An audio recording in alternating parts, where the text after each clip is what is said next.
भारत के लिए रूस के राष्ट्रपति पुतिन ने ट्रंप को दे दी है चेतावनी। जी हां, रूसी राष्ट्रपति व्लादिमीर पुतिन ने अमेरिकी राष्ट्रपति डोनाल्ड ट्रंप से भारत और चीन को टैरिफ के नाम पर धमकाना बंद करने को कहा। You have countries like India, almost 1.5 billion people, with powerful economies. When somebody tells you that they're going to punish you, just the colonial era is now over.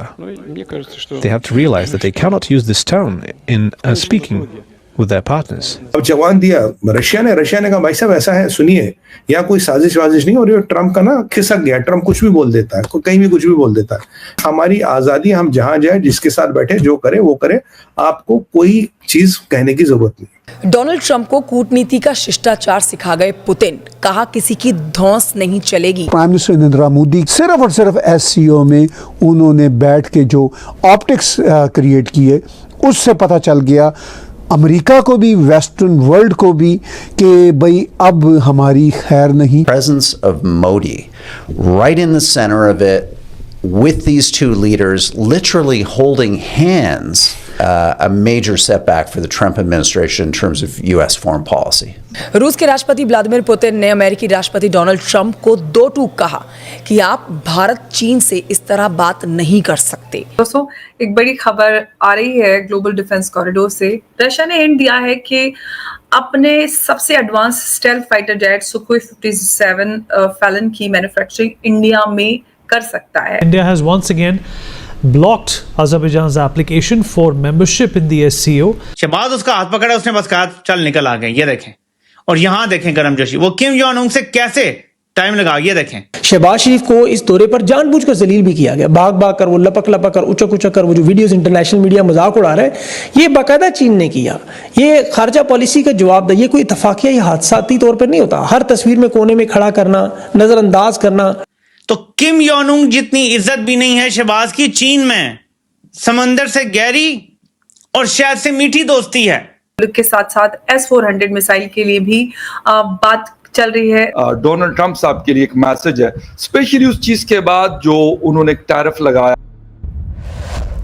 दोस्तों जय हिंद, क्रिकसेल हिंदुस्तान में आपका स्वागत है। दोस्तों, रूस के राष्ट्रपति व्लादिमीर पुतिन ने भारत पर अमेरिकी टैरिफ को लेकर अमेरिका को खरी खरी सुनाई है। औपनिवेशिक युग शुरू करने वाले देश भारत और चीन से इस तरह से बात नहीं कर सकते। उन्होंने कहा कि कठिन इतिहास से गुजरे उनके नेतृत्व को कमजोर समझने की कोशिश करना भूल है। दरअसल अमेरिकी राष्ट्रपति डोनाल्ड ट्रंप ने भारत के खिलाफ 50% का टैरिफ लगाया। इससे न सिर्फ भारत का निर्यात प्रभावित हुआ, बल्कि अमेरिका के साथ रिश्तों में भी गिरावट आई है। रूस के साझेदार देशों भारत और चीन पर आर्थिक दबाव के बारे में पूछे जाने पर पुतिन ने कहा, आपके पास भारत और चीन जैसे देश हैं जिनकी आबादी लगभग 1.5 अरब है। भारत और चीन की अर्थव्यवस्थाएं शक्तिशाली हैं। अमेरिका में कोई कुत्ता भौंकेगा तो हम जवाब थोड़ी ना देंगे, सही बात है।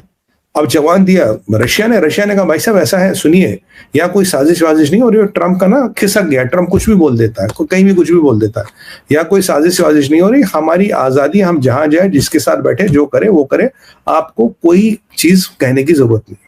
एक ये जो हिस्टोरिकल नैरेटिव को लाने की कोशिश की गई, भाई चाइना अमेरिका ग्रेट है, और जो डोमेस्टिक ऑडियंसेस को जब चाइना का मिलिट्री पावर के बारे में अमेरिका को पूछा गया, वो रेटोरिक पे आ गया, देखो जी हमने आजादी दिलाई, देखो जी ये तो किम है, ये जो मतलब प्रॉब्लम को एक्सटर्नलाइज करना। ये किम और पुतिन है जो सांठगांठ करे, हमारी तो कोई उससे लेना देना नहीं है। It is called changing the goal post, जो उन्होंने किया। और इसी में एक और चीज जो इनको डर लग रहा है अब, इसमें किम ने, अच्छा किम जानते हो ट्रेन से आता, किम कभी जहाज से नहीं आता। By the way Modi ji जब रशिया से यूक्रेन गए थे वो भी ट्रेन में गए थे। At times trains are more safe. Kim की ट्रेन हार्डन्ड है। किम की स्काईज की रक्षा अभी रशिया कर रहा है। और किम की एक चीज देखी गई जो बहुत जरूरी है बोलना, जिससे अमेरिका और डर गया। पहले किम ने एक धमकी दे दी, बोला भैया मेरे पास पूरे मिसाइल की फैक्ट्री रेडी है, अगर अमेरिका मेरे को हमला करेगा मैं सबको फोड़ दूंगा आसपास, और अमेरिका को भी फोड़ दूंगा। अमेरिका का मीडिया, वेस्टर्न वर्ल्ड का मीडिया ये बोलता रहा इस पूरे समिट के दौरान कि डोनाल्ड जे ट्रंप ने भारत को चीन की तरफ धकेल दिया। मैं इस बात से भी एग्री नहीं करता। ये भी रियलिटी नहीं है। भारत ना चीन की तरफ झुका है, ना वो अमेरिका की तरफ झुका हुआ था। भारत अमेरिका के साथ भी अच्छे तल्लुकात बनाए हुए था और उन तल्लुकात को मेंटेन रखना चाहता था। चाइना के साथ भारत के बहुत सारे इश्यूज थे, उन इश्यूज को भारत रिजॉल्व करना चाहता था। और ये डायलॉग चाइनीज़ ऑफिशियल्स के साथ इंडियन ऑफिशियल्स के कई सालों से चल रहे थे और काफ़ी बेहतरी आई थी। फिर डोनाल्ड ट्रंप ने ये जो टैरिफ वाला इंसल्टिंग मामला, चलिए टैरिफ लगा दिए, वो तो पूरी दुनिया पे लगा रहा था। फिर ये जो पीटर नवारो और इस तरह के जो लोग हैं उसके इर्द गिर्द, उनके ज़रिए घटिया गंदी लैंग्वेज यूज़ की।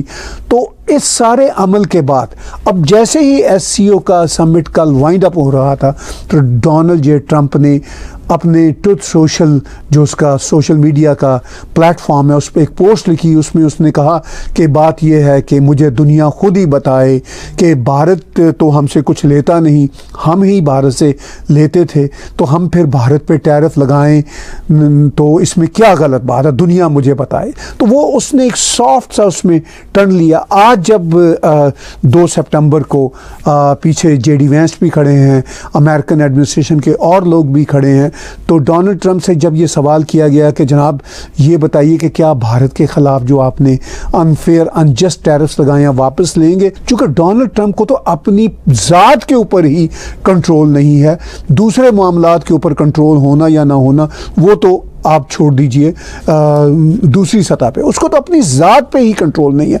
तो इसलिए डोनाल्ड ट्रंप इंतहाई अनप्रेडिक्टेबल है। उसके आसपास के लोग भी डोनाल्ड ट्रंप को खुश करने के लिए उसी तरह के स्टूपिड बयानात देते रहते हैं, जिसकी वजह से भारत के ख़िलाफ़ एक खौफनाक इंसल्टिंग नैरेटिव अमेरिकन एडमिनिस्ट्रेशन की तरफ से बिल्ट हुआ।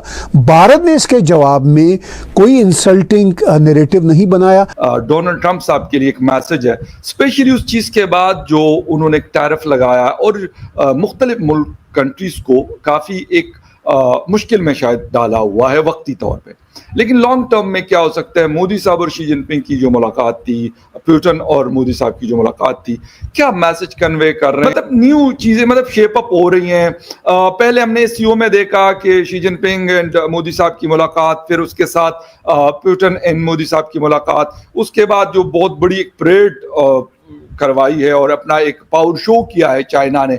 क्या मैसेज जा रहा है वेस्ट के लिए, या फिर जो मुख्तलिफ किस्म की सैंक्शंस, या फिर उन्होंने अभी टैरिफ लगाया हुआ है, चले सैंक्शंस तो ईरान पे है, रशिया पे है, चाइना पे भी किसी हद तक है, लेकिन जो अभी टैरिफ वाली गेम चल रही है, क्या मैसेज गया है from Beijing, from Delhi, from Kremlin to Washington?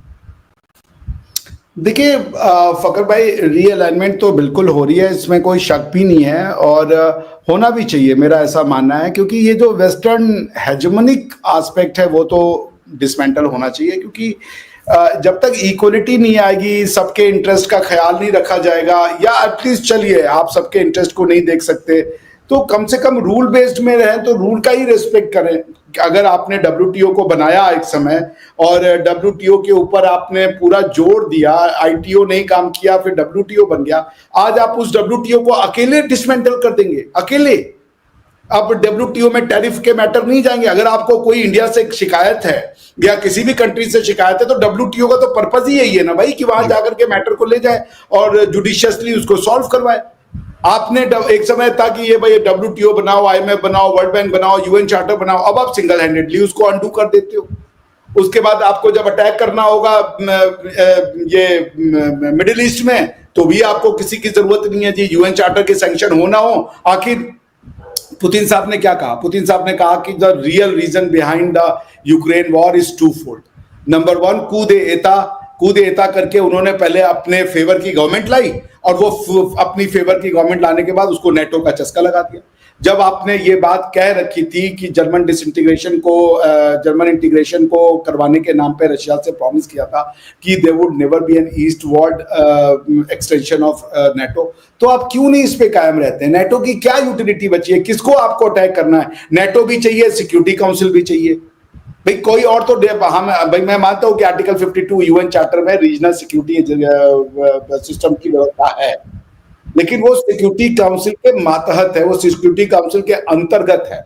यानी कि जब तक सिक्योरिटी काउंसिल कोई एक्शन नहीं ले लेता तभी तक आप ये कर सकते हो। तो मैं फिर वही बात कह रहा हूं फकर भाई कि ये रीअलाइनमेंट जरूरी है। कल को ये फिर से हमारे ऊपर सैंक्शन लगा सकते हैं, क्योंकि सारी की सारी फाइनेंशियल हो चाहे ट्रेड रिजीम हो, सारे इंस्टीट्यूशंस इनके हैं। एक तरफा वो लग रहा है, दोनों तरफा लगाओ ना कि भाई चलो अगर आपने तोड़ा रूल तो आपके ऊपर भी वही नियम लागू होगा, और हमने तोड़ा तो हमारे ऊपर भी वो नियम लागू होगा। अब आप देख लीजिए, मैं ना जब ICTY में था, international criminal tribunal for the former Yugoslavia में मैंने काम किया, तो वहां जब मैं काम करता था ना फकर भाई, जितने सर्बियंस थे और जितने लॉयर आते थे इन सर्बियंस का या किसी और का केस लड़ने के लिए जो कि ट्रायल में हो रहे थे, वो सारे लॉयर ये कहते थे कि इट्स अ फोरगोन कंक्लूजन, हमको जीतना नहीं है केस को। तो मेरे कहने का मतलब है यार, ये एक तरफा तो नहीं चलेगा, इसलिए जरूरी है कि रीअलाइनमेंट हो वर्ल्ड ऑर्डर का, और इसमें इंडिया, चाइना या ब्रिक्स और SCO एक वेलकमिंग वो है।